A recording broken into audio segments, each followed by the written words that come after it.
Sabina, thanks for being here and having this conversation with me today. Mm, Um, but why exactly. don't you just tell people like who you are? I don't know, and Mm. any pertinent details you think might be useful for people to know before we get started with our conversation. Oh, okay. Yeah, well, I would say awakening to me is a lifelong thing. It's been a very long process, and along the way, energy has played a very huge part. And I also work as an energy healer, which of course has changed dramatically over time because of the process. Mhm. And so that's about it. Yeah, yeah. And so you're in Germany Mhm. and running workshops Yeah. related to awakening, and you sometimes use the Multidharma framework as something that you found to be useful in guiding people. So that's how we know each other. Exactly. Very often, actually, I use this model because it's proved to be so helpful for people to, get context, Mm. which I never had, which probably is the reason why this whole process dragged out so long. So, thanks to you for, Oh, you know, putting this together and making it very, applicable for people. It's mm. it's it's easy to uh, put into to apply to a process and for people to connect to it. So yeah. Yeah. Hmm. Yeah. Well, I mean, if it's a helpful tool, then I'm happy that it's out there and people are able to use it. And if it's not helpful, then you can just ignore Hmm. ignore what I've got to say about it. It's just my opinion. So, yeah. So what we wanted to do today is do kind of a deep dive and really discuss, the energy thread of awakening, but really discuss it kind of in its totality from beginning to end as in as much detail as we can, just to give people a sense of what this thread is all about. Um, Hmm. and I think for me, one useful place to start that I think is often kind of a source of confusion is to just really separate out, energy healing from what I mean by energy thread. And maybe we'll start with that because I think a lot of people have energy experiences, like they perceive energy in their body, or they're a Reiki healer or an acupuncturist or somebody who uses energy professionally and they can feel it in their hands. Or you feel like you get a lot out of getting an energy treatment, energy type therapies. Um, and all of that I would say is like the therapeutic world, energy work. And you yourself, what kind of energy work did you do? Or I started with like channeling energy and then, yeah, channeling it into the body of the other person and yeah, doing yeah, chakra and stuff like that. Yeah. yeah, yeah. So like Yeah. working with the energies, moving them, and so forth. Yeah. Yeah, and so to me, that is one arena. We could call it like the therapeutic arena, and then there's the awakening arena, which is something different. So for me, the way I talk about it in the book is to distinguish awakening. You need basically three things to kind of shift. And so the first one is it needs to be a perceptual shift. So it's not just that you think about it, but there has to be an actual experiential, sensory, like you see things differently, you hear things differently, you feel things differently. It's some kind of perceptual change, and not just kind of like a change in your philosophy or a change in your thinking. Mm. So that's one thing. And the second thing is it's a shift in your identity. So there's the sense of self really kind of undergoes some kind of transformation in this shift. And then the third one is kind of like a worldview change. So something related to your kind of idea of what reality is all about, or your idea of, kind of your place in the universe, or something like that undergoes a radical shift. And so those three things can look really differently in the different threads, of course. Mhm. Those three things can look really differently in different cultures and different kinds of, ways of understanding awakening. But there's kind of a common theme that you're going to find those three things kind of shifting when you have an awakening. And so an energy thread awakening isn't just experiencing some energetic symptoms, or it's not just experiencing some, um, being aware of energies flowing through your body. So a lot of people have that. A lot of people have like an awakening that involves what I would call an emptiness thread awakening. And then as part of that, they experience some weird energy flow in their body. But that's what I call an epiphenomenon. It's not the main thread. It's sort of like a symptom that arises. And in that case, I think, you know, energy work can be really helpful. Mhm. And maybe we'll talk about some of the ways that energy work can be therapeutic. Mhm. But let's start by really distinguishing like a energy thread awakening and what that looks like. What do Mhm. you think? Mhm. Yeah, and I mean, it can start with the natural tendency that, for example, you have a tendency towards energy, towards seeing or feeling energy, and then it can turn into an awakening, or it can come completely out of the blue. You Yeah. never had any energetic experiences or sensing anything like that before, and boom, here you go. And I would say for me, it started with a natural tendency Mm. that then, produce an opening. So it can be very different, and also it can be very subtle at first. And also the awakening can be kind of subtle. That's what I noticed in people. And for me, the openings or the shifts or the awakenings were always very flamboyant, very intense. Mm. Fireworks and everything. So I couldn't miss those. Yeah. Yeah. Yeah. I tended towards the kind of dramatic as well in that sense of fireworks. But yeah, the energy for me, the energetic aspect started very subtly. And it wasn't clear that this would be an awakening for a while. It was sort of like just perceiving energetic flows in the body that sort of like opened itself up, and there, became sort of like a very subtle but sort of notable difference in the feeling inside the body.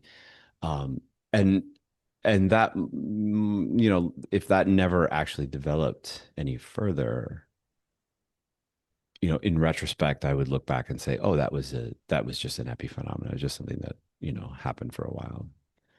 But in my case, yeah, that sort of subtle shift started kind of gathering some steam, started gathering more and more kind of, uh, became more noticeable, became stronger.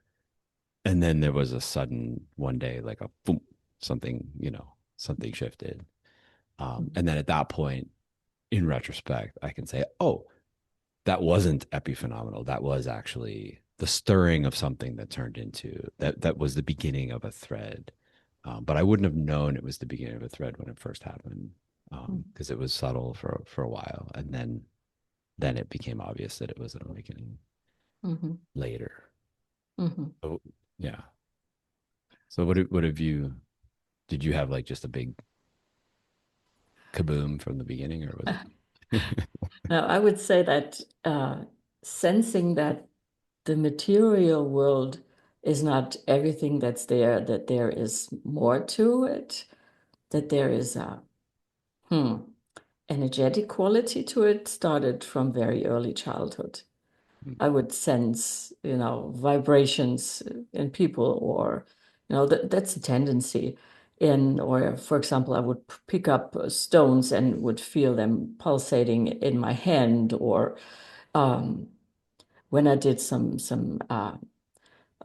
relaxation training that a doctor prescribed me, I would see the breath as blue electric current and stuff like that. So I would say that's a tendency. But to call it an awakening, that happened much later, maybe in my early 20s, when I had a Kundalini awakening. Yeah. Yeah. So which is pretty typical, I would say. And Yeah. yeah, so it was during an initiation. So the guru pushed his thumb against my third eye, and there you go. I Yeah. get back to my meditation cushion, and there's this huge energetic flush coming up from the base and along the spine, and going up into the head, and it goes in spirals, and the body, without me being able to control this, is starting to move in circles, and perception changed into everything was colorful lights, and I had no idea what this was. I hadn't even heard of Kundalini, so that was quite profound back then. Yeah. Yeah. Hmm. Yeah. I mean, so you're talking as somebody who had kind of like, an awareness of, oh, let's say you had the worldview in place earlier, right? So some people might not have that worldview in place, and they might just, oh, I live in a material world, everything's, just physical reality is real. And then they have an experience like what you're talking about that has this not only a dramatic perceptual shift, but also this dramatic worldview shift too. Wait a minute, I thought everything was just, physical reality, but now all of a sudden, like I'm experiencing everything as being energetic, and I have to change my worldview is shattered. My worldview has to change as well. Um, so that can be, again, it can be subtle, over time, or it can be dramatic all at once. Hmm. Yeah, I also had this worldview in place, Hmm. um, quite early on. Even as a teenager, I got into martial arts and Asian medicine and Asian kinds of ideas about qi and ki and so forth. And in my 20s, I became a practitioner of traditional Thai medicine, which involves, winds in the body, which is the metaphor they use for energy. And yeah, so it was very kind of like steeped in all of this from at a both a practical, also kind of an intellectual immersion in ideas about energy for a long time, and had been working with them and playing with them for a long time. Hmm. By the time that some Kundalini stuff started for me, it was like I knew what that was. I knew, it was very familiar. So less of a worldview shift for me with all of that, but yet still perceptually, there definitely was it definitely was an awakening experience. Like there was a pre and then a Hmm. a shift that took place where the world really was seen very differently. Hmm.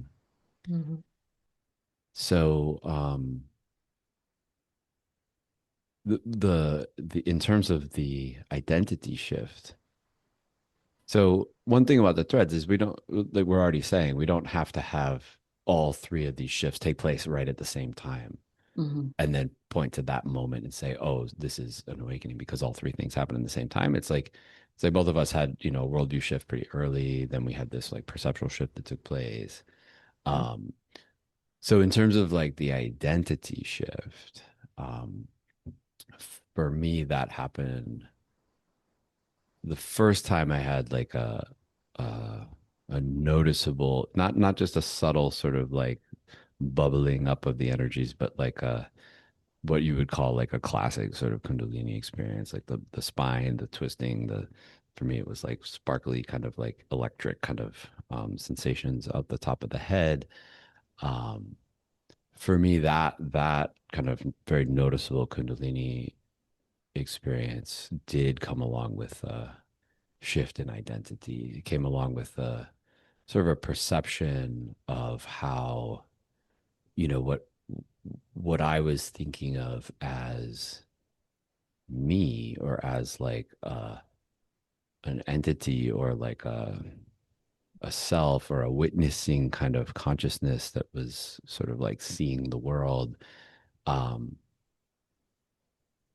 became an energetic quality. It became, um, rather than being this sort of like stable, fundamentally stable sense of self, it became um, like a dynamic kind of like bursting forth in kind of like pulses, is the best way maybe I can briefly describe it. Where I thought, there was like a stable awareness, or a stable kind of witness of reality, started to feel like it was like a strobe light kind of like coming in and out like that, in a sort of a pulsing, very rapid, but like pulsing sort of. Mhm. So for me, that was like, oh, that was a shift in identity. It was like I thought I was a stable thing, but I see it like this self, this witness, this awareness is this unstable kind of like pulsation. Mhm. Uh, Mhm. yeah. So what do you? Interesting. I think the at first the experience was more localized, um, more experienced as a me. Um, and then I'm not quite sure. My impression is that for me, the energy thread is so intertwined with the other ones, except for emptiness, that you can help me like entangle it if I combine two.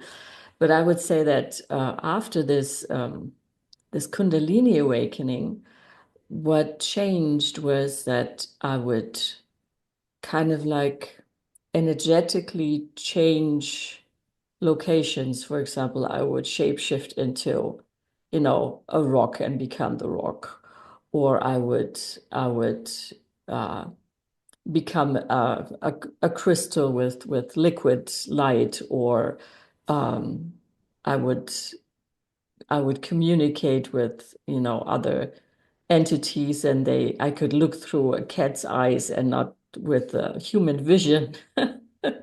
So, but this was all more on an energetic level. Yeah, yeah, And so the idea of mm, a me being the way it was perceived before had become more fluid. So, yeah, that's how it turned yeah. for That's me. right. That's right. Mhm. Yeah. I mean, so like the phenomena that we're talking about here, can be, it's like the same phenomena can be interpreted or framed differently. And the threads really, in the end of the day, the threads really, that's all they are, is like a system of understanding, or a system of kind of conceptualizing and experiencing what's happening, right? Your mind kind of like organizes phenomena into a certain way of seeing it, and we call that a thread. So some of that kind of experience that you're talking about, I sometimes hear about it when people are talking about oneness threads, that like, the oneness thread for me is, for example, hypothetically, oneness thread could have been like my sense of self started to merge with other objects, or other beings, and then it became like everything, I am everything, and then it became I am the whole universe, right? Or it became like God is, I am God, and God is the whole universe, or something like that. But the way you just described it, I didn't really hear it kind of taking on that oneness kind of context. I hear it in a more energetic kind of Yeah. way too. You're talking about, what happened was similar to what I said, where there used to be like a stable Mhm.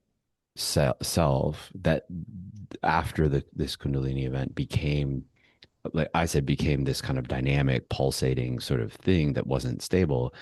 In your case, that instability, that Mm, kind of pulsation, that kind of um, you know, dynamic kind of aspect of energy of this energy thread, kind of came out in this sort of like, instead of this stable I'm me, it's sort of like jumping around to other things. mhm. I'm that, I'm this, I'm that, and with this energetic kind of quality to it. Yeah, Um, it was more so like shifting to different energetic patterns. Uh, yeah. so yeah. Yeah. So to me I mean, we're describing different kinds of experiences, but to me they're Hmm. similar in the sense that we can kind of think about them in terms of energy. Hmm. Or we are talking about them in terms of energy. We experience them as energetic at the time. Yeah. And, Um, yeah, and and interesting is that although I always felt like that the material was also energetic, and although very, very heavy and and very, very dense. Um, and despite the fact that I already had this Kundalini experience, it kind of still freaked me out. I remember it. I sat in my apartment and I was sitting down to meditate, and there was this white wall in front of me, and then there was a glass board with crystals on it, and I started relaxing, and then suddenly the stable board begins to like dissolve into a, it looked like paint was being smeared across this white wall, and it starts getting wobbly, yeah, yeah, and I totally freaked out. I remember that because now objects were becoming quite unstable.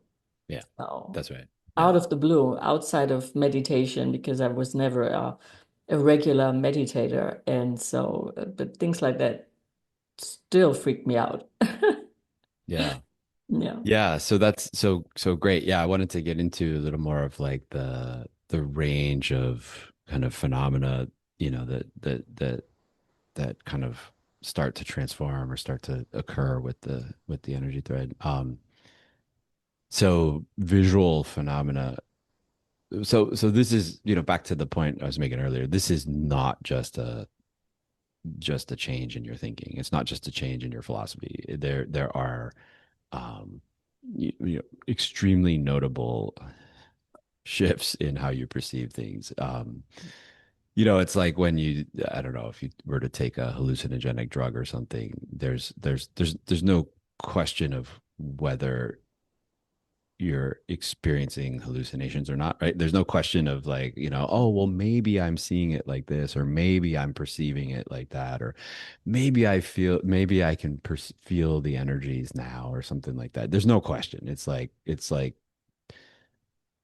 psychoactive, it's very, very notable shift in how you're perceiving things. So, um, and those may be subtle at first, but they're going to be profound shifts that take place. So this visual field kind of transformations super common. I think everybody we've talked to kind of on the energy thread experiences that sort of thing. For me, I would say the first thing I really noticed was kind of I call it pixelation of my vision.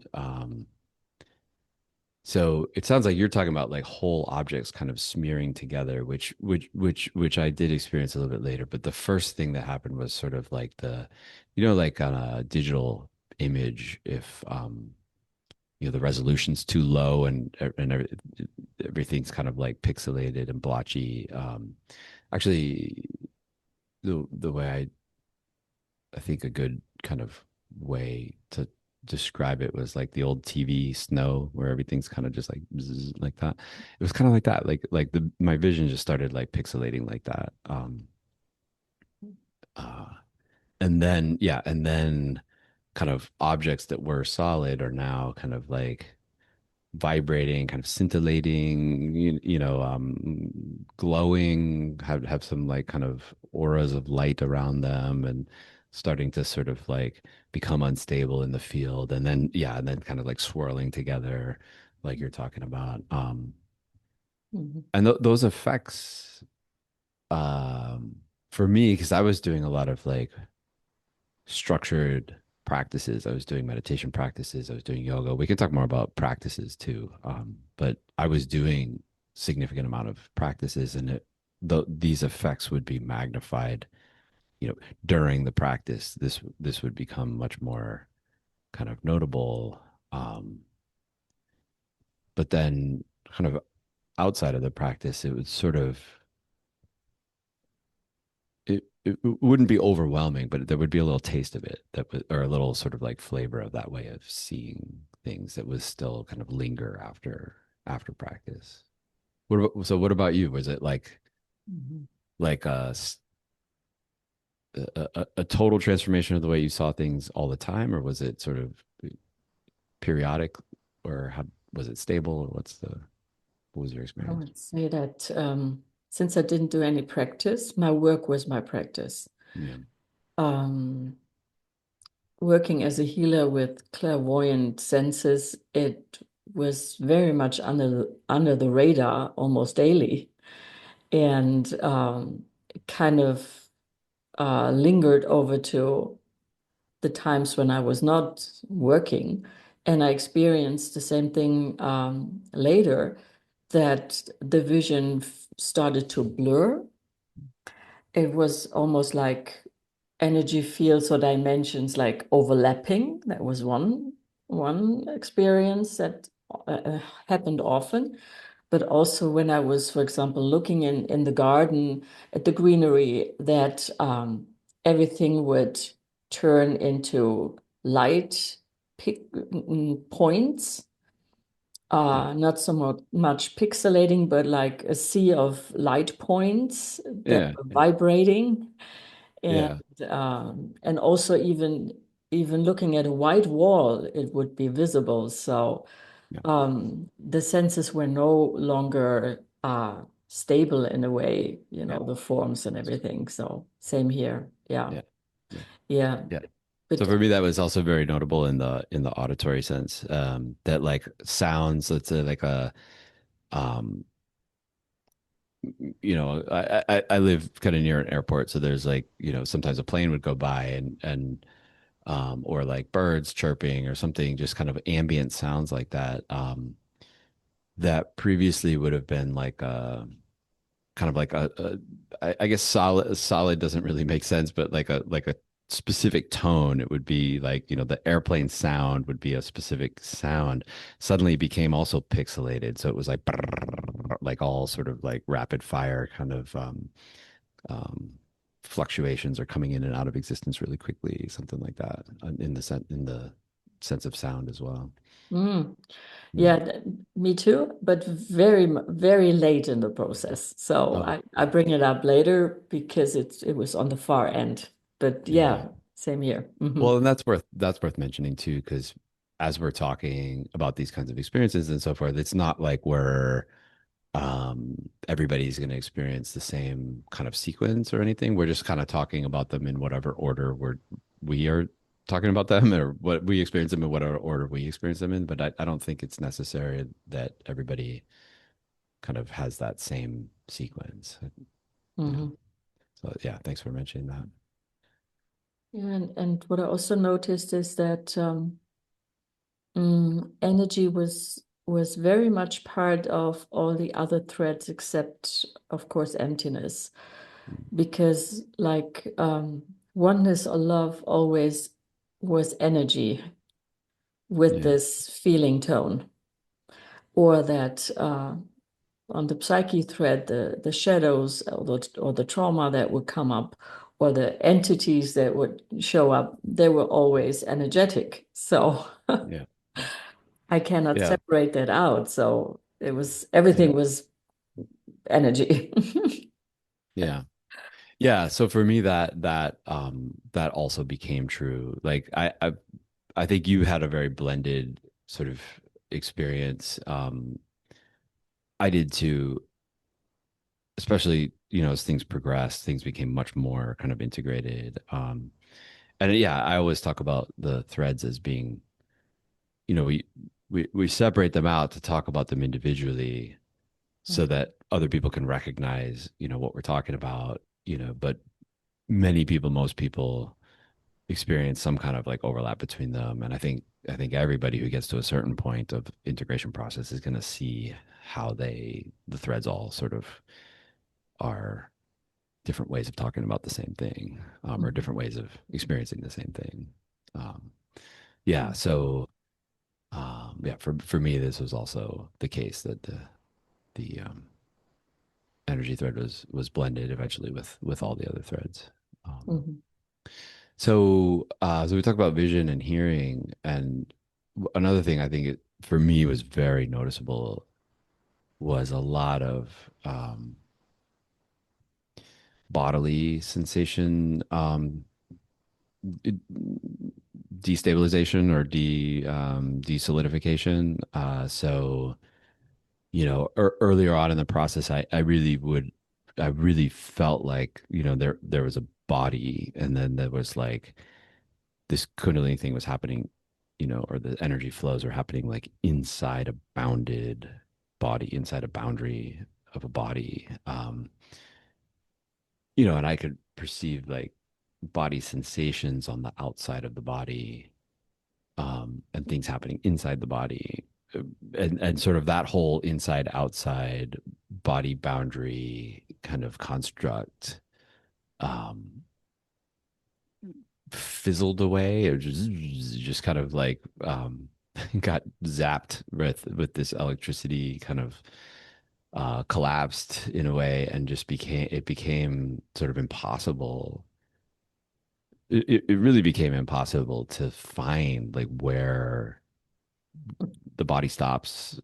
Where is their boundary between the body and the rest of the universe? Like it just sort of everything got in the same way we're talking about the vision and the hearing, pixelation, swirling, and so forth. Like everything just became um, this dynamic kaleidoscope of swirling kind of sensations, and it wasn't really.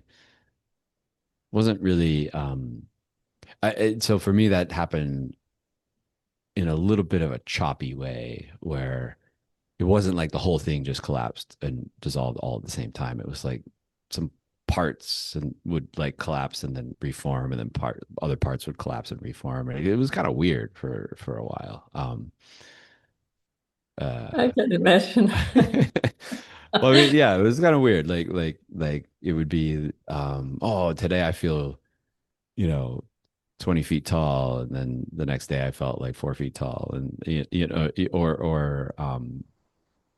today I feel very like expanded, but then the next day I can't find the ground, I can't find my feet, just sort of like uh, energetic chaos a little bit. Um, how about Mhm. you? You're like a energy worker, energy healer. Did that kind of give you some more kind of um, I don't know, more um, a healthier way, or a little less chaotic of a way of navigating some of these changes, or No, because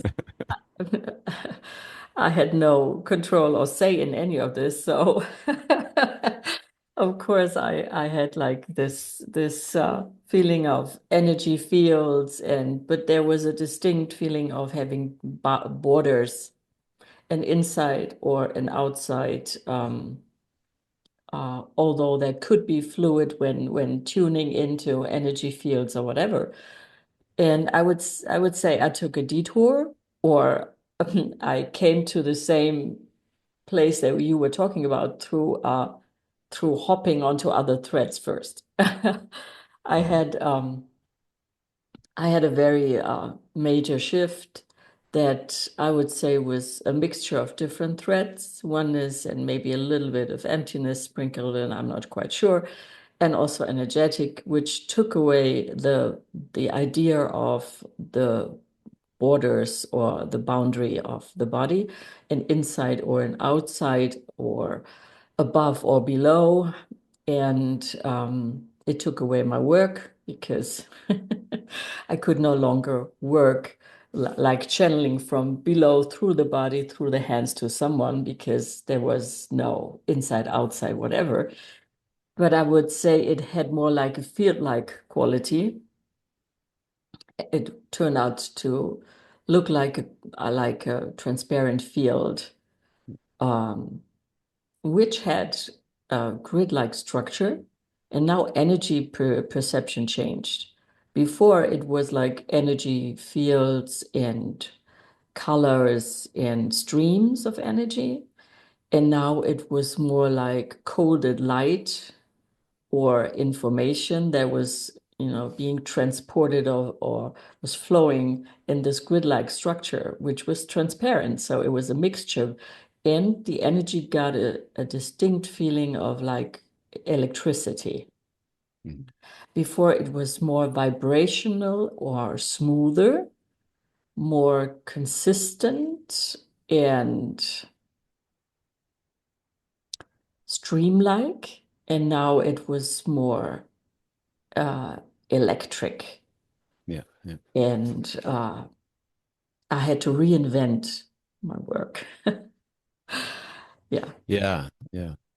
Yeah, that's so a couple of things are interesting there. I mean, one is yeah, the kind of the oscillation or what I call the braiding between different threads and how the insights from one thread when you're braiding, you kind of like come out of the energy thread and you go into emptiness or into oneness or into some other thread and some insights arise there. And then when you come back to the energy thread again, it's kind of transformed what you're experiencing because the braiding process each time you braid, it sort of like brings some of the perspective or some of the knowledge or some of the insight from the previous braid over to the next one, and so they start to blend together in that way. Yeah, so that's interesting for you. The concept of what you said was the concept of boundary fell away, yeah, right? And that's like an emptiness thread sort of experience, yeah, seeing through the concept and then coming back to the experience. It's like, oh, the experience has now changed. yeah, Coming back to the experience has now changed. So yeah, that's interesting. yeah. It was like day and night. Yeah, So, yeah, of course, I had no clue because I didn't come across your map, and I think it wasn't even created back then. yeah. No, yeah, that's right. So yeah, so I do think the braiding, like description of braiding and integration is something that this model I think is helpful for confusion in the braiding process or confusion about what's happening when you're braiding. I think this model can be helpful with. But another thing you said that I think is worth kind of underlining is the different ways of like conceiving of energy conceptually or big picture wise. So you mentioned so there's some frequent things that we hear. I think you mentioned grid-like structure, you mentioned information. I had a little bit of that. For me, it was a lot of kind of evolutionary, kind of like the universe has this like the flavor of the energy is the flavor of the Big Bang and the kind of the becoming of everything, the unfolding of the evolutionary trajectory of creativity of the universe. I was very much um, thinking in terms of like the tantric um, gendering of this creativity, this dynamic universe as feminine. So for me, it was like this kind of birth process, or this kind of like the goddess was like, you know, um, the creative dance of the goddess, or something like that would have been words that I would have been using during that time. So these are all ways that different minds, different people, different personalities, different cultural inputs or backgrounds or whatever, they lead us to sort of see and understand the energy and what it's doing and what it means. The worldviews that we create out of this are Mhm. different. There's not necessarily one model that everybody, starts to say. Um, Lots of different kinds of ways of describing this. So we want to kind of just make space in the energy thread for all different kinds of ways of conceiving of it and talking about it. Yeah, that's a great comparison because to me it was very neutral. Mhm. And it was, Gender wise, you mean? yes, Yeah. very neutral, this field, and it was transparent and so very, very different than before. So and the whole body and also the brain I felt was being reconstructed to adopt to this. I felt like it was much more information. It was closer, more immediate, less distance. Uh, and so the energy body or the system and also the nervous system had to adapt to this immediacy, this much more information, much, much more feeling like electricity.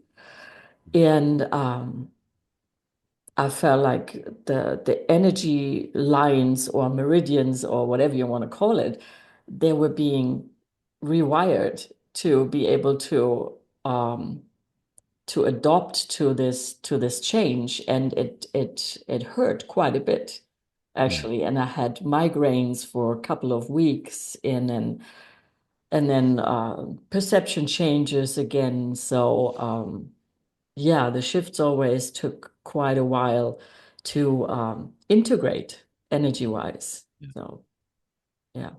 Yeah. So I wanted to go there. So since you brought it up, let's go there now. Because I think, I mean, each one of the threads has its own potential dangers or potential pitfalls or potentially overwhelming in different ways. That we can talk about in other um, in other conversations about the other threads, but the energy thread in particular seems to be somewhere that a lot of people experience not just weirdness like what I was talking about earlier, with feeling like you're big or small or out of your body or whatever, but actually running into fairly difficult symptoms, mental, physical, health related symptoms that, kind of can be in some cases debilitating. I mean, we have a friend that like was half paralyzed for a while or like severely impaired for a while. And we've met people with much worse than just migraines for a couple of weeks, right? All kinds of very bizarre energetic symptoms that can arise, through this. Um, a lot of people talk about Kundalini syndrome, right? Kind of lingering chronic pain and other kinds of symptoms from this kind of experience. So um, I think it's worth talking about practices for safety, practices for you know, being able to kind of manage these things, these energetic awakenings when they occur.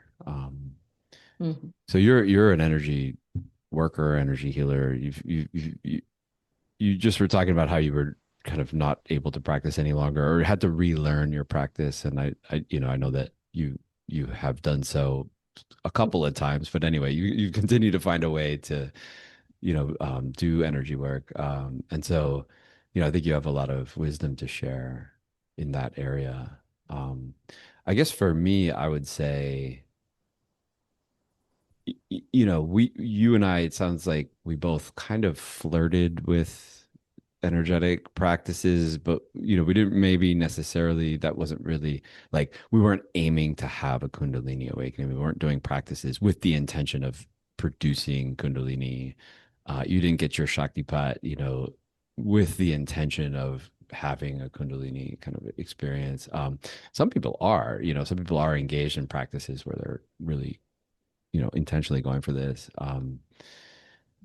For me, I think it's just common sense and good preparation for anybody involved in any kind of spiritual practice, whether you're intentionally trying to open up Kundalini or not. Even if you're not, I think it's still advisable for everybody to have at least one effective grounding practice in their toolkit before you start doing any kind of serious spiritual practice, just because you never know if this thread's going to open, if these kinds of experiences will happen. And if they do, you want to have something in your toolkit, first aid kit, something to pull out to be able to help with preventing becoming overwhelmed by these.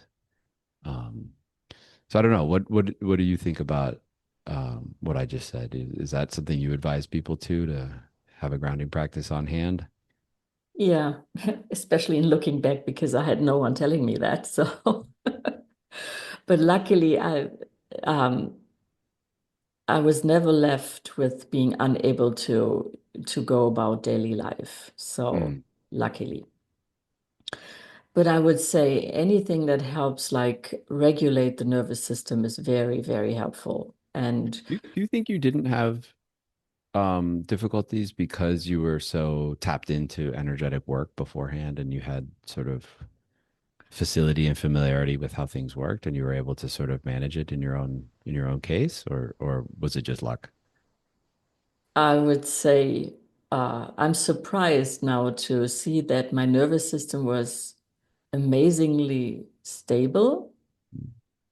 So I never was debilitated or whatever. And so, yeah, I don't know. Maybe it was because of what I'd already done. Mm. Maybe it was just luck or a mixture of both. I don't know. Mm. But nervous system regulation is very important on each thread, especially on the energy thread. Of course, grounding, like anything from, the simple stuff like bare feet, tree hugging, being in nature, gardening, getting your hands dirty, to when it gets a little bit more intense. I often had the feeling like I had put my finger into a socket and I had this too much energy in the system, like high voltage. And then it was more like visualizing like a drain throughout the body and like flushing this out into the earth or into the ground and doing this extensively, um, sometimes for an hour or two when it was very, very intense. So any kind of grounding practice, yeah, Yeah. yeah. So Yeah. what Yeah. would you do to ground? Yeah, I mean, so my interests, both academically, also just personally, for as long as I remember, has been in Asian practices. And so, for me, like the Asian energy work has a lot to say about grounding, a lot of different kinds of techniques. And yeah, they tend to involve, visualization, a lot of them, a lot of like abdominal breathing, and a lot of kind of like emphasis on the lower half of the body. And either you're doing things, quite um, intentionally trying to kind of move your attention or your awareness kind of like downwards into the body, or else you're doing something with the lower half of your body that's really going to kind of like anchor you firmly into the ground. So I'm thinking of things like, in qigong, there's like, like a horse stance, or like what's called zhanzhuang, which is like a kind of like a you can't see my legs right now, but just a very sort of like in the lower half of your body, just planting yourself and being very firm in the lower half of your body, and then just kind of like relaxing down into your um, what they call the dantian, like into your lower abdomen, into your pelvic bowl. Just kind of like letting the muscles relax, letting the body relax, letting everything sort of like get carried by gravity in a downward direction. So there's a lot of practices like that that are, I think, very helpful from the from qigong, from yoga, from other kinds of Asian practices, and those tended to be the direction that I went in. Um, Also, visualization, sort of like downward visualizations added to those physical postures. So actually, I have a little collection of videos, very short videos, little 5-minute videos on the Multidharma website, and they are really I call it your essential spiritual toolkit, and these are really kind of the core practices that I myself have done and have been familiar with, and I give a couple of grounding practices there. They're just very sort of short little teasers, but I do one with John Zhuang, the standing um, post stance, it's called in English. And then also just lying on the ground and breathing into your belly. That's a just a great sort of like, um, relaxation and grounding practice. And yeah, I would just say like no matter what spiritual, my opinion is no matter what spiritual practices you're engaged in, you should have a grounding practice that you do on a regular basis that you keep fresh so that you know how to do it. You've got it in your back pocket. If things get weird, if things get overwhelming, you have that to fall back on. And I guess that's kind of the philosophy of multi-dharma more generally, I should say, is that instead of focusing on one kind of practice, is that what I'm advocating when people are getting started is that they right from the beginning get at least one practice for each one of the threads, and sort of because you never know which thread is going to open up. You never know for you like which one is going to be your kind of native thread, which ones are thicker for you or thinner, right? So you never know what's going to happen. I mean, you could start doing meditation and suddenly you're having a kundalini awakening, right? Or you could start doing yoga and suddenly you're having a oneness thread opening. So you never know. So just like, having a practice for each one of the threads and you're just sort of like keeping the options open, I think is the way I would say it. Um, Mhm. and what I would do for the energy thread is a grounding practice. That's the thing I would do. I wouldn't focus on trying to blast your kundalini open or trying to like shake up the chakras or anything like that. I would say just grounding, Yeah. just grounding. Yeah, Uh, not a good idea to do. And I had people come to me who had their chakra system all, jumbled up, and it's not a good idea. So yeah. right. And co-regulation is also valuable if you have someone you can co-regulate with. So I came in contact with uh, uh, some of the exercises you talked about through my husband. He's been doing martial arts and qigong for like 50 some years or so. And so he has a very regulated system. And all it took often was just holding my hand and my system will go like, Mm, and it was yeah, it's beautiful. co-regulated. Perfect. So that's a shortcut. If you have someone at hand, make use of it. Yeah, that's Yeah. beautiful. Yeah, Yeah. that's Yeah. great. But what I also experimented with is like there were instances where it was not so, it didn't work, like flushing the energy out of the body downwards. I would experiment. Sometimes it was more helpful, like reversing the energy flow from down up. So just experiment and find out what is most helpful. it did help a couple of times where it was the other way around. Don't know why, but yeah, it worked better. Or that what I also did was a lot of spontaneous moving, Yeah. also with sounds and not wanting it to look bad, good, but letting it all out, letting the energy move the body, and that was very helpful in Yeah. regulating the system. Yeah, I learned that too. I had you were talking about plugging your finger into an electric socket and just feeling sort of like this overwhelming sort of like voltage coming through your body. Yeah, the first couple of times that happened to me, it was like my body like went into um some kind of stretch, some kind of like twisted contortions. Mhm. Um, just spontaneously kind of doing some movements, trying to release that energy, and so I discovered through that just allowing the body to freely, uh, gently, freely sort of sway around and move around, and just allow the energy to sort of like move the body how it wants to was actually, instead of I also I have had an hour yoga practice basically my whole life since I was 20 or 22 or something.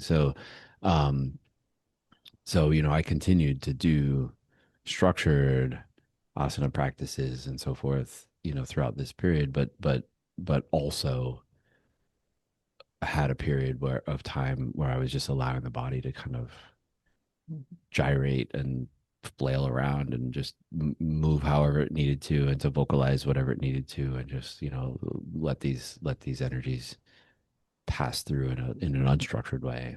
Mhm. Yeah, so I started doing qigong, and then it sort of just devolved into my body moving how it wanted to, right? Instead of some prescribed motions, just doing its own thing. Yeah. Yeah, yeah.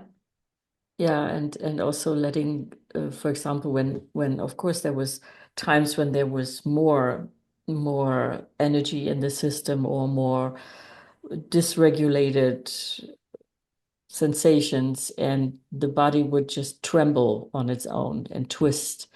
And but I always found that to be helpful Yeah. in getting some of the excess tension or whatever, getting it out of the body, just trusting that the body knows how to twist itself and Yeah. and regulate itself. It's much more intelligent, yeah, than we think. So I often think. Yeah. Um, Yeah. Yeah.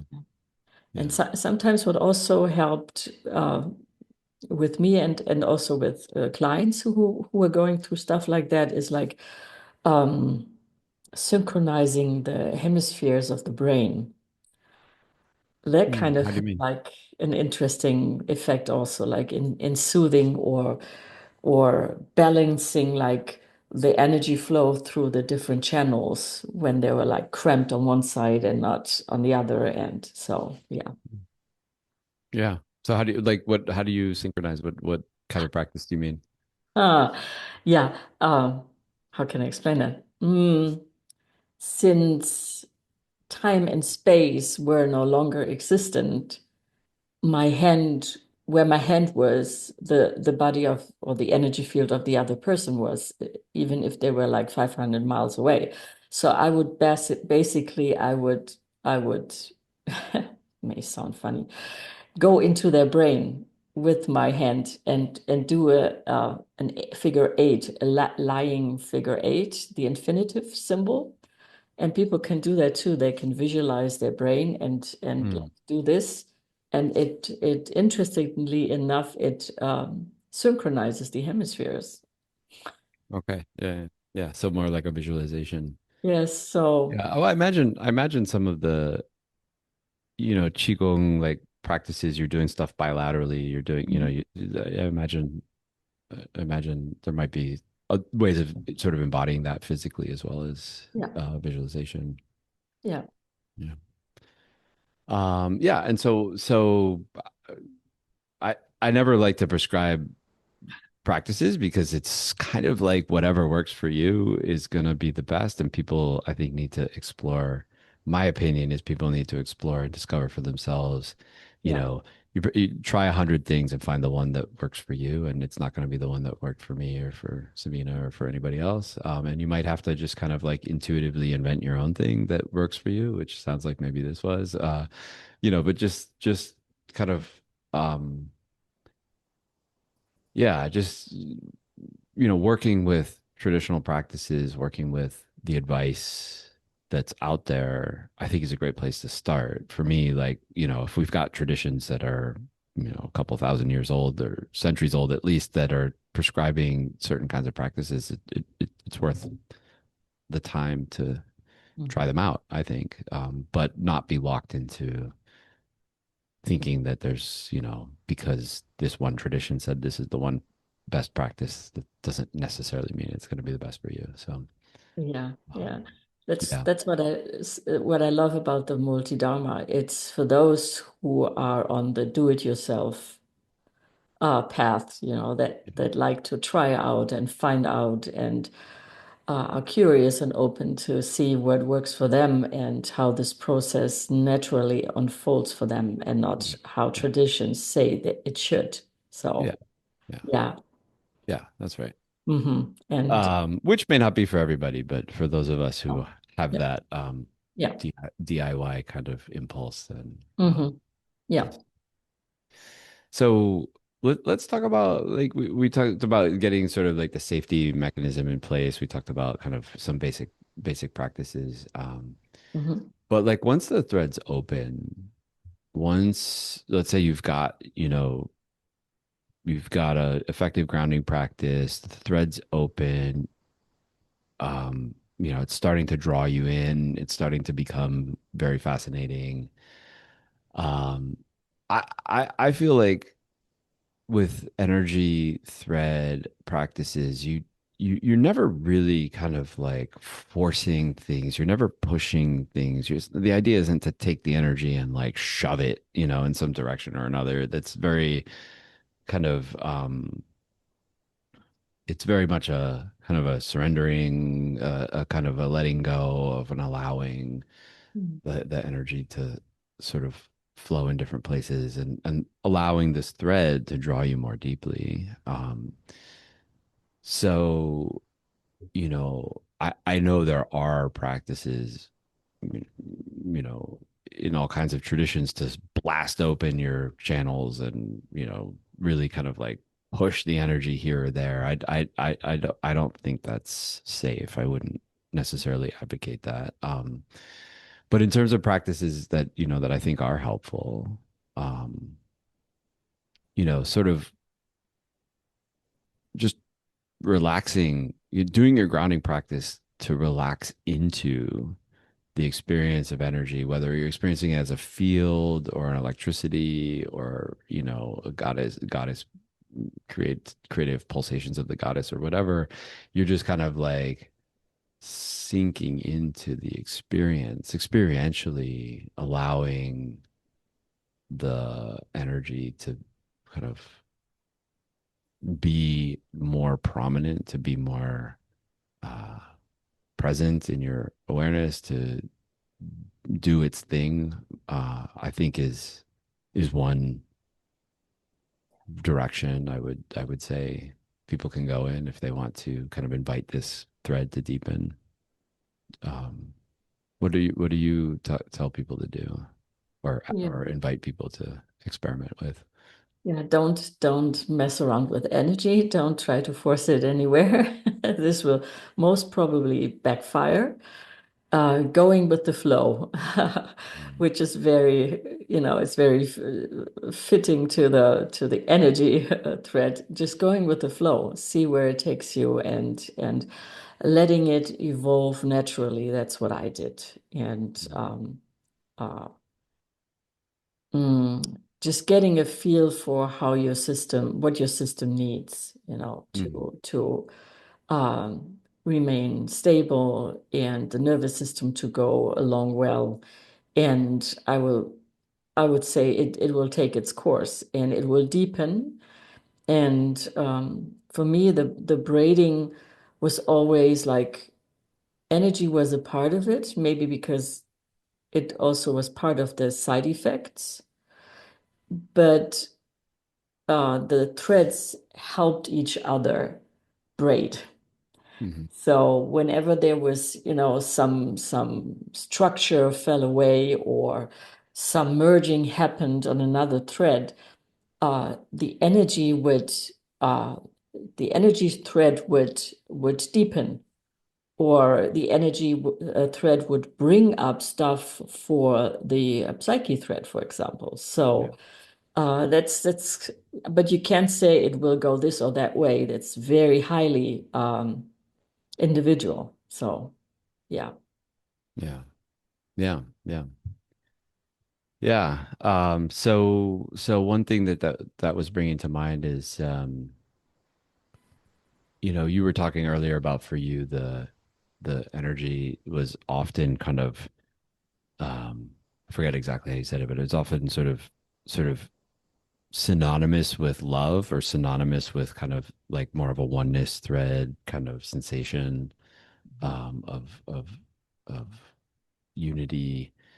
That the energy also, for me, also frequently had some kind of overlaps or resonances with psyche thread, material, which, you mentioned entities and things like that, and traumas and memories. For me, the energy thread was also, often, so it felt electric, it felt, um, vibrational, often had a sexual quality to it, often had a kind of, yeah, for me also this love kind of quality to it. Like it kind of manifests with different sorts of, um, resonances, I guess, or some, for lack of a better word, that then sort of tapped into a whole other kind of area of, unfolding and exploration. Mhm. Yeah, that's a good point. When the energy thread deepened, um, or rather than when on the psyche thread, I finally came into the body, which I hadn't been for most part of my life. When then the energy thread deepened, it got a very different flavor. It came into the senses, which was different. Now it was no longer this like field, this transparent electric light codes. It was very intense vibrational. It had an ecstatic quality. Like you mentioned, it was sexual in a way that it was very blissful, and I didn't know what to do with all this energy, you know. And it was so full on and so intimate that again it was a completely different ball game. Hmm. And Yeah. there's where something started that you mentioned earlier for you, is that everything was uh, the continuity had fallen out. So everything was just flickering, flashing in and out, on, off, on, off. Yeah. And there was no connection between anything, any energy, whatever. There was no field, there was no background field, or like uh, um, a continuity, like turning different notes of a musical piece into a melody that was no longer there. It was just like boom, boom, boom, boom, boom. Yeah. Yeah. Yeah. So for me, that happened much later. Yeah, yeah. So this is something that, in retrospect, the way that I describe my own process on all of the threads is what happened with me was there was kind of like a yo-yoing, where like the initial glimpse of something, or the initial kind of opening of the thread was kind of like a pretty deep experience, and then I bounce back to more kind of like needing to sort of like integrate that, regulate that, sort of like normalize that, stabilize that over time to eventually arrive back at the depth that I originally perceived. So there's some kind of a thing for me was like a was worked like that with my threads, whereas other people go gradually down, down, down, down, down. Maybe that's the way it happened for you. Other people sort of hop around from different, depths. Now it's deep, now it's shallow, now it's deep, now it's shallow. So how people move down the threads seems to be different too. That's one of the, I think, advantages of thinking in terms of threads is it instead Yes. of like stages 1, 2, 3, 4, 5, 6, it's kind of like in my case, it was like boom down into six for like 20 minutes and now back up into one and now gradually move 2, 3, 4, 5 and then oh here I am at six again, right, like a year later. So yeah, anyway, um Mhm. I don't think anybody should necessarily model, take what we're saying as a model for what needs to happen for them. Mhm. But yeah, but let's say what we're both pointing at here is um the bottom of this thread is um, the full flickering pulsation, kind of fizzy, kind of bubbly, sort of like this desolidification that we talked about earlier, but now for every last shred of phenomena, right? So everything is pum pum pum. Um, so something we should mention before we kind of like get into that in more depth is the what I call the guiding question for the thread. So we haven't mentioned this yet, but this is kind of like one of the features of the Multidharma framework is just having sort of like a like a central idea or um, um, direction that the thread moves in, and it doesn't have to be an actual kind of like intellectual inquiry, although, there's a question that is phrased in words. You don't have to actually sort of like say the words, but it's just kind of like a guiding kind of orienting direction. And for the energy thread, that is what in my experience seems to be solid or non-dynamic or stable, and is it actually the case? So leaning towards sort of discovering that every last part of your experience is dynamic, is not solid. Every last aspect of reality is flickering, like we said, or strobe lighting, in and out of existence. Mhm. Yeah, and that can take you all the way. That's a very good question. So, inquiry question. And then when people apply this, can maybe find out like, oh, I'm assuming a fixed body or with definitive boundaries, or I'm assuming that there is there's a consciousness separate, uh, moderating or experiencing energy or whatever. So it can take you all the way. That's a good question. Yeah, yeah. Yeah. And so again, you don't have to ask the question literally. Like it can just be something you're just like feel into or sense into or whatever. But um yeah, so what you were just saying is it,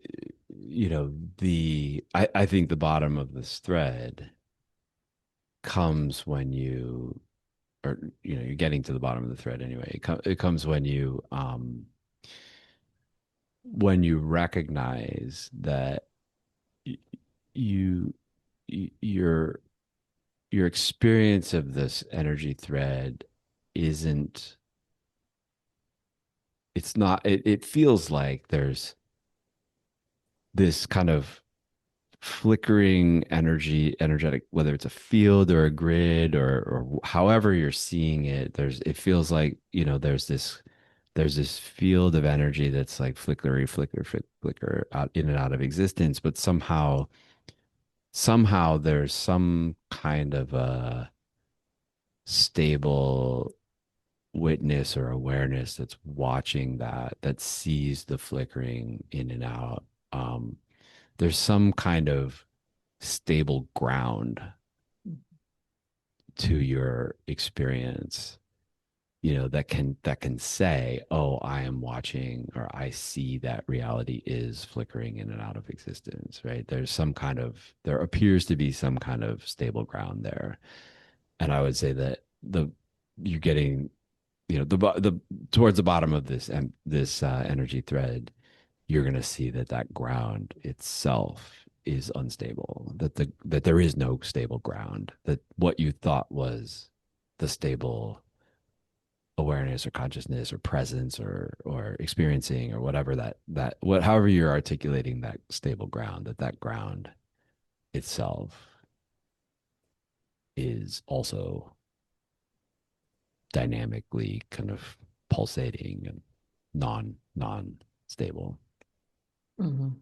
How would you Hmm. um, articulate that experience, or Mm. that place? Yeah, it gets harder and harder to describe, Mm. but phenomenon the word is hard for me to pronounce. The way it's experienced is like is no chance any longer to like focus on anything, to grasp anything, to stabilize or fixate or whatever. And the moment you try to do that, it's gone, before you can even go there or whatever, it's gone already. So and of course, there's no center. There's no point of reference, where that experience lands, or no framework, the field or the grid or whatever, and no continuity in the foreground. That's how I experienced it. And the monitoring of like, oh, I experienced this or that is also collapsed into energy, and even the light points or the small structures that were there are not really traceable. So and it's all so fast that there is no ground nowhere, anywhere. Yeah. Yeah. Hmm. Yeah. So I had this kind of way of trying to talk about it. I like having conversations with different people who try to put different words around it, and everybody's gonna sort of try to explain it in their own way. And I think you're right.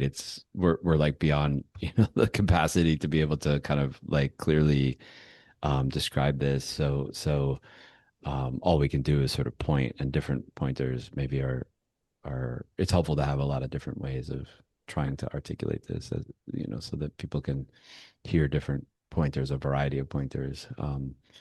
But one way that I like to talk about this is, we talked earlier about the pixelation of the vision, the hearing, the body sensations, like everything kind of like pixelating into these little kind of pixels, and those kind of like flashing in and out um, really quickly, sort of all over, reality or experience that seemed to be this sort of stable thing now is just kind of like this, just stardust, just like champagne bubbles, just like blah, blah, blah, blah, blah, blah, everywhere.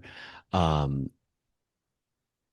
but but for me, it was still like, it was happening very fast, but it still seemed like there were actually pixels that were actually arising, you know, a field made of these little bubbles that were actually sort of like appearing. Um, and and then this kind of realization that there's that there's no ground. The way that I would kind of one way to articulate that would be that it turned out that that each one of those little bubbles kind of would pop before it even arose, or before you were able to sort of like look at it and register that it had arisen. It had already popped.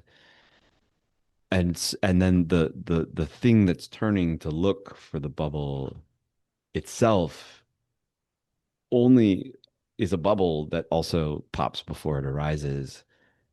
And so if all of the objects and the subject, all are these bubbles that pop before they actually arise, it's like the whole notion of arising, the whole notion of experience ever actually arising in the first place just kind of collapses.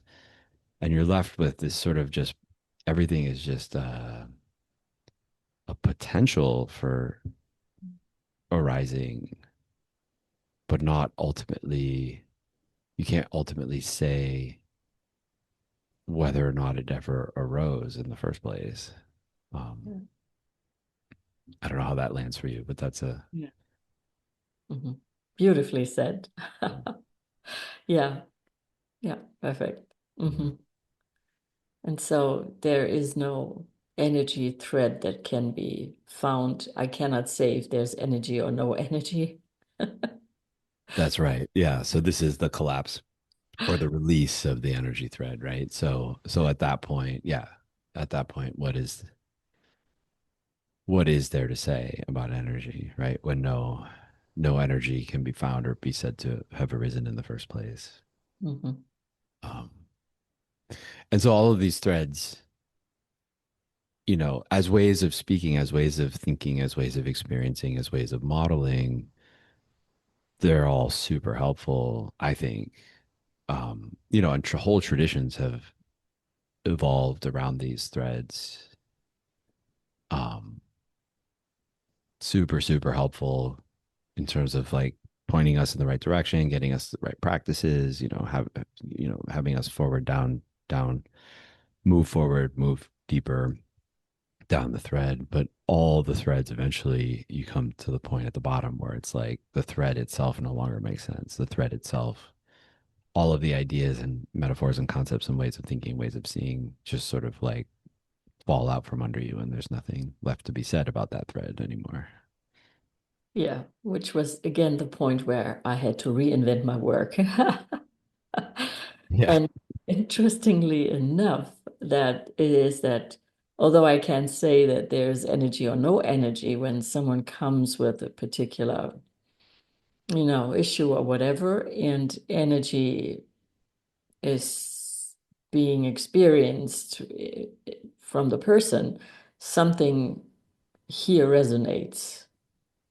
So as if a string is being, a tone is being, or a tuning fork is being, you know, uh, producing a sound, and another one is just picking up a sound, and is chiming in. So I have no idea how this works, but it still works. And without all the overlays and without being able to single out energy or whatever, it took a while for the system to register or to, find a new way of functioning. Mm. Yeah. But Yeah. I So couldn't describe it anymore, so how this works. So it's impossible. yeah, I don't know if I can't remember if you like my metaphor of like going on autopilot or not. Some people don't like that metaphor, but like for me it's like you know, when the thread collapses,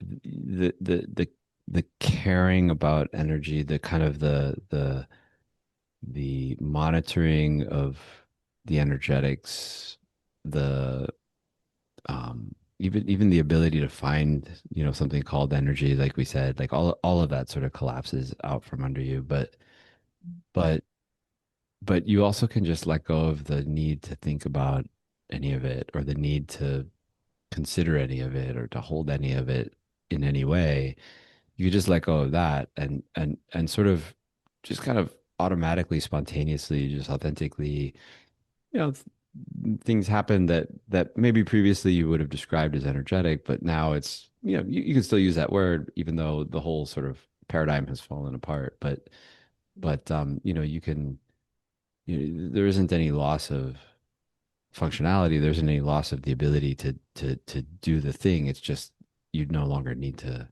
um, carry around this whole framework in order to understand what you're doing. You just gotta do it spontaneously, automatically. Um, I use lots of metaphors, but it's a little bit like, a musician getting up on stage to perform something. And if the musician has to think through all like music theory and scale theory and all the notes and all of that, and has to think through all of that in order to play a note, they're not going to be able to play. But if they just forget all that and just get up on stage, something happens. I used to be a musician. Something happens. You just jam and you just like the music comes out and you're not even thinking about it. So it's something like that where what we're talking about, like the whole sort of thread can collapse, but the activities can still take place. So you can still do your, energy work um, without Yeah. needing to believe in something or experience something called energy. Yeah, I had a short morning phase, like Mm. when the thread was no longer, traceable and or released, and but sooner or later I found out that the body just knows how to do this. It's just going through the motions. I mean, I've been doing this work for 30 years, so I just do it. I don't Yeah. have to think about it or whatever. I still Yeah. don't know how it works, but it does. So, Yeah. Yeah. Yeah. yeah.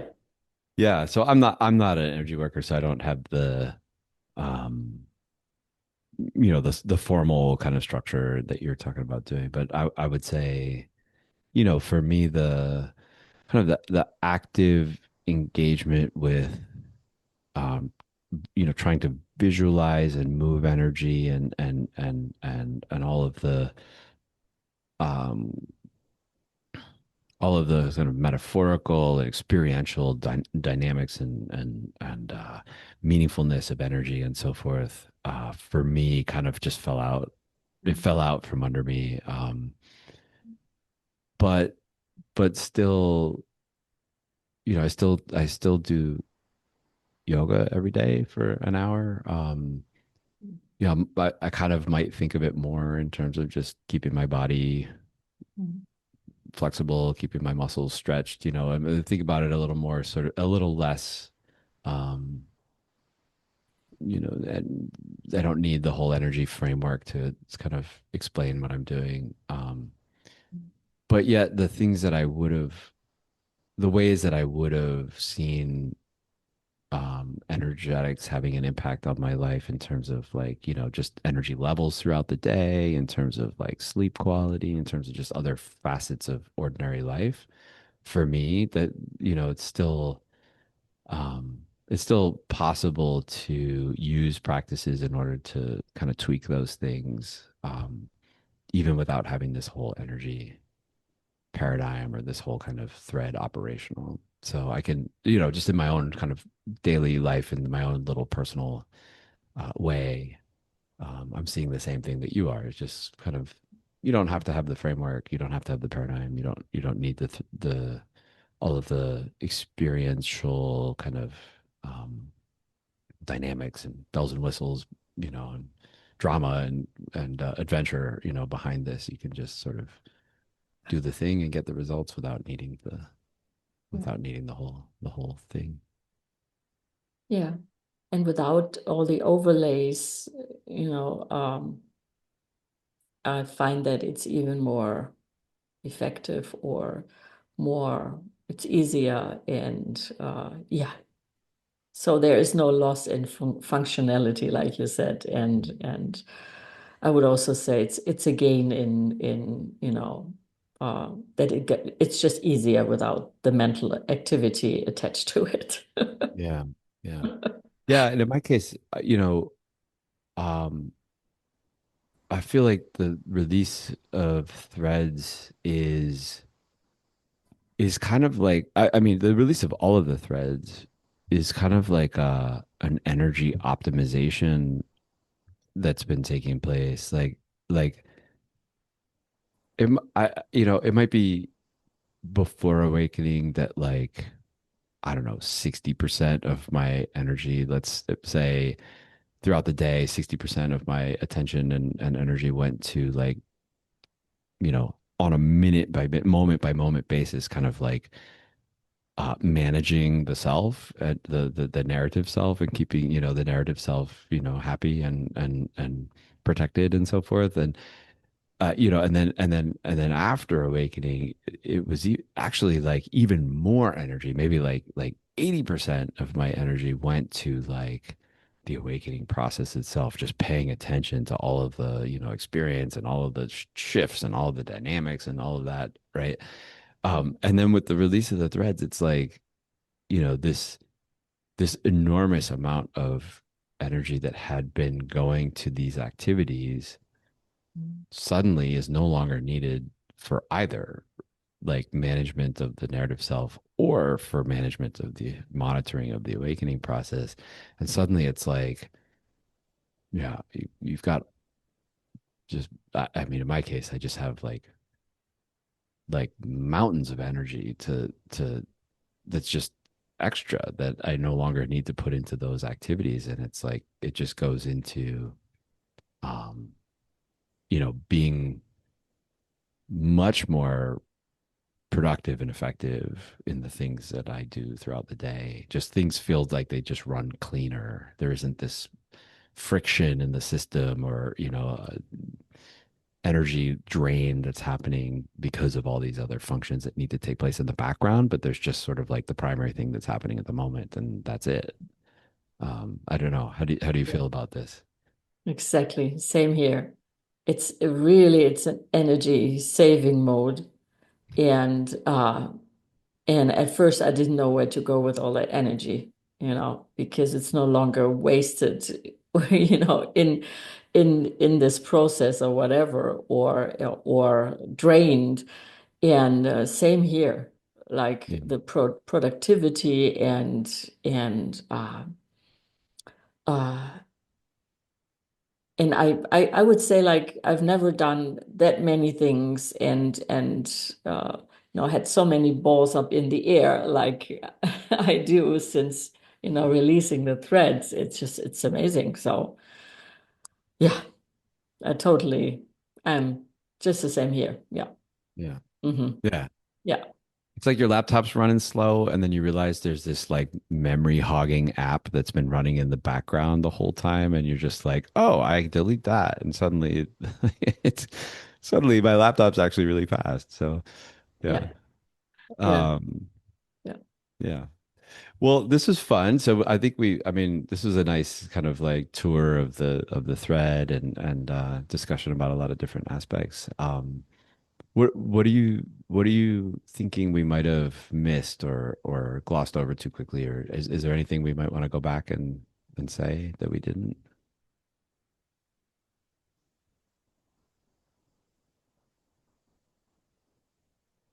No, I'm pretty sure that we mentioned all the important areas like the tendencies, the opening, the deepening, the braiding, the integrating, the releasing, the side effects, Yeah. possible ways to, go about the inquiry question. So yeah. Yeah. I mean, maybe one thing I'll just say explicitly, I think we implied it, but we started out by I was distinguishing between energy therapy, energy work, energy healing on the one hand and awakening on the other hand. But like these two go together really well. Like if you're in an energy awakening and you're having these kinds of symptoms, like energy work can be super compatible, right? I mean, it can you're kind of attuned to this way of experiencing and thinking. So getting when things are weird or things are, difficult, getting acupuncture, getting Reiki, getting energy work can be super, I think, skillful and helpful. Uh, and some people might discover through an awakening process that they have a capacity to do energy healing also. That can also happen. So Yeah. doesn't need to happen, but it can happen also. So these two are, I think they're compatible realms, even if I made a big deal about separating them, which I do just for sort of like Mm. explanatory purposes or just keeping focus in the conversation. But yeah, Mm. I think actually there's a lot of overlap and a lot of compatibility between them. Yeah. And also, when you have shifts on any thread and you have a lot of side effects, energetics, energy work can be very helpful. Yeah. So, yeah. Hmm. Yeah. Yeah. Fantastic. Um, yeah. So thank you, Sabina, for being here. Where can people find you if they wanna learn more about what you're doing in Germany? Okay. So you go to Sabina minus Witzel, you cannot pronounce it. You probably put it in writing.com. So yeah, and check out my website is in part in English too. So yeah. Yeah. Well, thanks for chatting with me about this, and yeah, look forward to more Yeah. conversation. Thanks for having me. Awesome. Bye for now. Bye.